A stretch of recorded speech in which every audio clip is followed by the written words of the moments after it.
ಏನಪ್ಪಾ ಆ ವಕೀಲರು ಕೇಳಿದಾಗ ಪಿತ್ರಾರ್ಜಿತವಾದ ಆಸ್ತಿ ಅಂತಂದ್ರೆ ಹೌದು ಅನ್ಬಿಟ್ಟಲ್ಲ, ಪಿತ್ರಾರ್ಜಿತವಾದ ಆಸ್ತಿ ಅಂತ ನಿನ್ನ ಅಭಿಪ್ರಾಯದಲ್ಲಿ ಏನು ಅಂತ ಕೇಳಿದಿದ್ರೆ ಆಗೋಗ್ಬಿಡೋದು.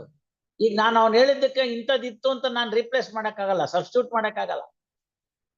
ಎಕ್ಸ್ಪ್ಲನೇಷನ್ಗೂ ಅಷ್ಟೇನೆ.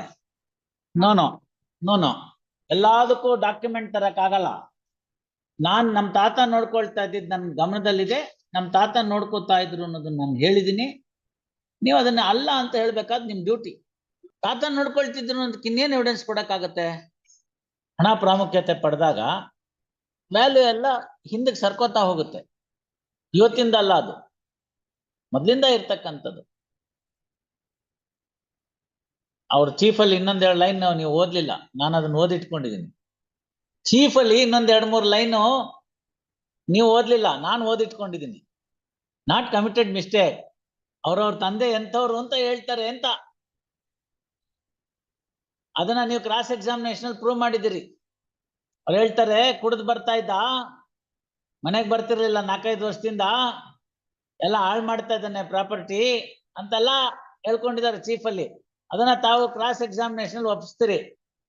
ಈ ತರ ಹಿಂಗ್ ಹೊಡ್ಕೊಂಡು 1980ನೇ ಇಸ್ವಿಂದಲೂ ನಮ್ಮ ತಾಯಿ ತಂದೆ ನಡುವೆ ಸಂಬಂಧವಿಲ್ಲ, ಅವತ್ತಿಂದಲೇ ನಮ್ಮ ತಾಯಿ ನಮ್ಮೆಲ್ಲರನ್ನು ಕರ್ಕೊಂಡು ಹೊರಗಡೆ ಹೋಗಿದ್ದಾರೆ ಅಂತ ನೀವು ಸಜೆಷನ್ ಮಾಡ್ತೀರಿ. ಪಾರ್ಟಿಷನ್ ಆಗಿದ್ದಿದ್ರೆ ಪ್ರಾಬ್ಲಮ್ಮೇ ಇರ್ತಿರ್ಲಿಲ್ಲ. ನೋಡಿ, ಆ ಎರಡನೇ ಪ್ಲೈಂಟಿಫ್ಗೆ ಕೊಡಿಸ್ತಾ, ಅದ್ಯಾವ್ದು ಅಣ್ಣನ್ ಕೊಡಿಸ್ತೆ ಅಂತಾರಲ್ಲ, since he has already got a property under ದರ್ಖಾಸ್ಟ್, he will not be entitled to have one more.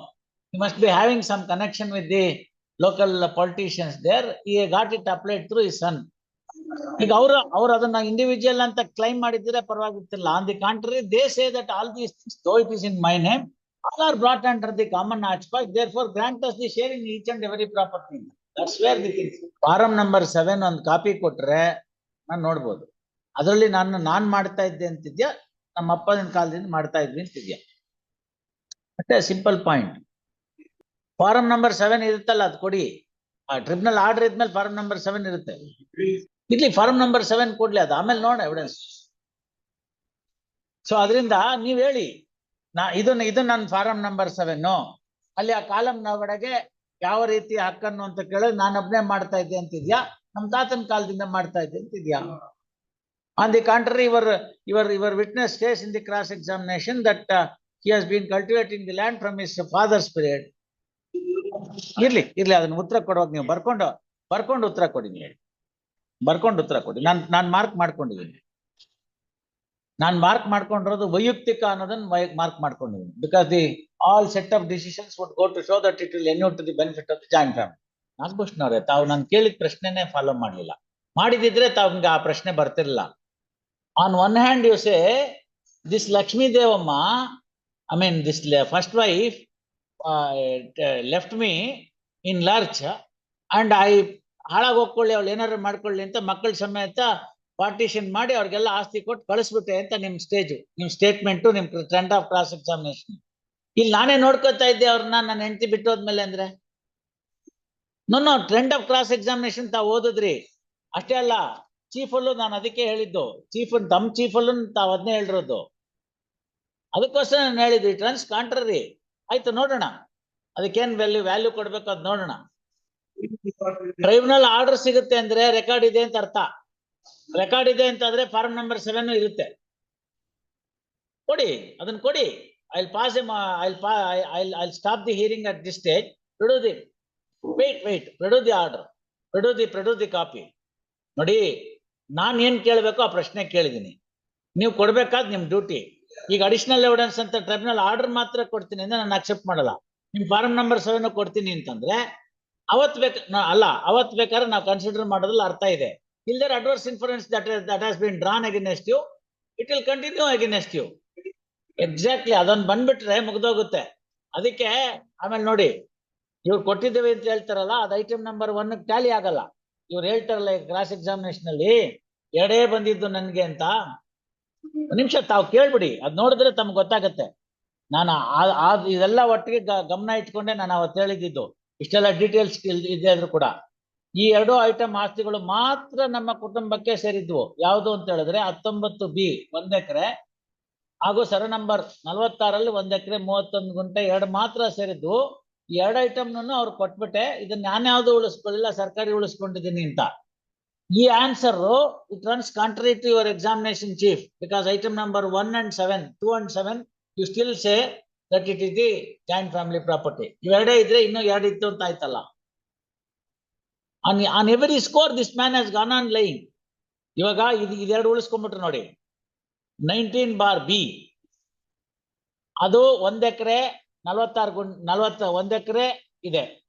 Survey number 46 1 ಎಕರೆ 31 ಗುಂಟೆ ಆಯ್ತಾ. ಇವೆರಡೇ ನಮಗ್ ಬಂದಿದ್ದು ಅಂತ. ಸರ್ವೆ ನಂಬರ್ 46 ಐಟಮ್ ನಂಬರ್ 7 ಆಯ್ತಾ, ಅದು 1 ಎಕರೆ 17 ಗುಂಟೆ ಇದೆ. ಇವ್ರು ಹೇಳೋ ಪ್ರಕಾರ ಅದು 1 ಎಕರೆ 31 ಗುಂಟೆ ಇತ್ತು ಅಂತ ಆಯ್ತಾ. ಇವೆರಡನ್ನು ಅವ್ರಿಗೆ ಕೊಟ್ಬಿಟ್ಟೆ ಅಂತ ಹೇಳ್ತಾರೆ. ಕೊಟ್ಬಿಟ್ಟೆ ಅಂತ ಹೇಳಿದ್ರೆ ಈ 19B ಇಲ್ವೇ ಇಲ್ಲ ಇಲ್ಲೆಲ್ಲೂ ಶೆಡ್ಯೂಲ್ ಅಲ್ಲಿ. ನಾನು ಅದಕ್ಕೆ ಕ್ರಾಸ್ ವೆರಿಫಿಕೇಶನ್ ಮಾಡಿದೆ.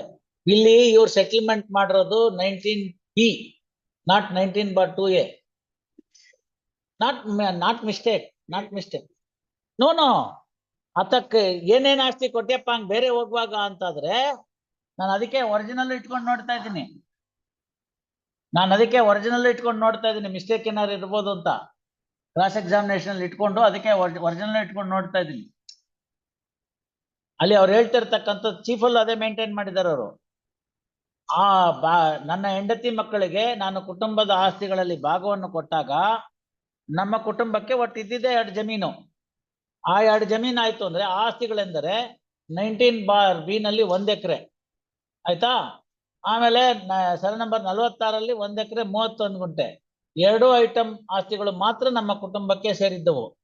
ಈ 2 ಐಟಮ್ಗಳ ಪೈಕಿ ನಾನು ಯಾವುದೇ ಆಸ್ತಿಯನ್ನು ಉಳಿಸ್ಕೊಂಡಿಲ್ಲ, ಸರ್ಕಾರಿ ಜಮೀನನ್ನು ಮಾತ್ರ ಉಳಿಸ್ಕೊಂಡೆ. ಆಯ್ತು, ನೀವು ಒಂದ್ ವೇಳೆ ಈ ತರ ಅವತ್ತೇ ಕೊಟ್ಟಿದ್ರೆ 35 ವರ್ಷದ ಕೆಳಗಡೆಗೆ why the RTC still stands in your name? No, why RTC stands still in your name? So there is no question of ಅಲ್ಲಿಂದ ಆಯ್ತಲ್ಲ. ಅದನ್ನ ಬಂದ್ರೆ ಇಲ್ಲಿ ನೋಡಿ, ಎಕ್ಸಾಮಿನೇಷನ್ ಚೀಫ್ ನೋಡಿದ್ರೆ ಅಲ್ಲಿ item number 2 is the only ancestral property ಆಯ್ತಾ. ಆಮೇಲೆ ನೋಡಿ ಮುಂದಕ್ಕೆ 5-6 line, item number 7 was only ancestral property. ಎಷ್ಟು ಓನ್ಲಿ ಅಂದ್ರೆ 1. ಐಟಮ್ ನಂಬರ್ 2 ಓನ್ಲಿನೇ, ಐಟಮ್ ನಂಬರ್ 7 ಓನ್ಲಿನೇ. ಇಲ್ಲಿ 19/B ಅದೇನೇನೆ.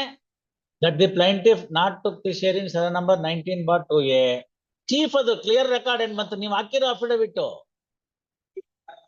ನಿಮ್ಮ ಅಫಿಡವಿಟ್ ಜಡ್ಜ್ ರೆಕಾರ್ಡ್ ಮಾಡ್ಕೊಳ್ಳೋ ಪ್ರಶ್ನೆನೇ ಇಲ್ಲ. ನಿಮ್ ಬದಲಾಗಿ ನೀವು ಕೊಟ್ಟಿರ್ತಕ್ಕಂಥದ್ದು ನಿಮ್ ಸ್ಟ್ಯಾಂಡ್ ನೀವು ಕ್ಲಿಯರ್ ಮಾಡ್ಬೇಕು.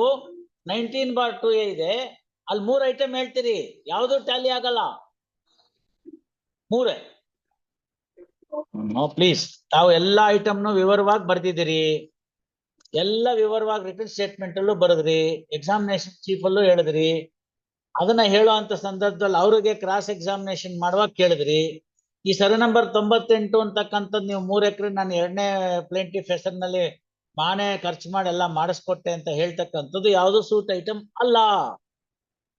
ಇಲ್ವಲ್ಲ, ಇಲ್ಲಿ ಎಲ್ಲಿ ಇಲ್ವಲ್ಲ, ನೀವು ನನಗೆ ತೋರಿಸ್ಬೇಕಲ್ಲ.